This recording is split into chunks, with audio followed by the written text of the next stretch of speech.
Last week, the governor held a press conference where he called for every school to produce a plan that offered an all virtual option or an all in-person option 5 days per week.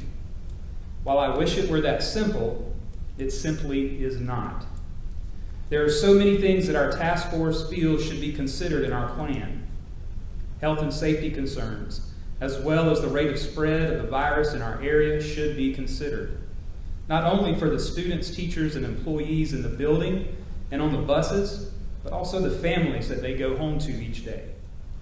After the press conference, State Superintendent Molly Spearman met with district superintendents to articulate and clarify her expectations for plans to be submitted. She asked that we include an option for parents that included an all virtual format and to include an option that includes an in-person format.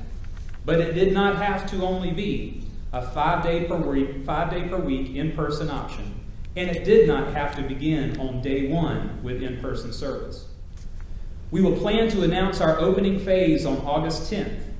This is approximately 1 month prior to the first day of school, and thank you for approving our new calendar. This will give our families and our employees time to prepare accordingly. This will be our phase of operation for the month of September. On September 1st, we will plan to announce our operational phase for the month of October, so that families and employees again will have time to plan accordingly.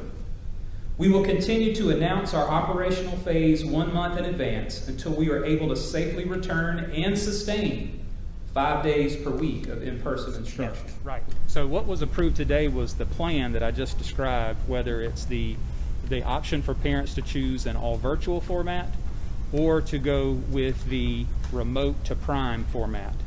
And what we will determine on August 10th, when we have a few more reports from DHEC and looking at the spread of our virus, that will help us determine which phase that we open in on September 8th, the first day of school for students, whether it's the remote phase, the hybrid phase, or the prime phase, which would be traditional or in-person, full 5 days a week in person.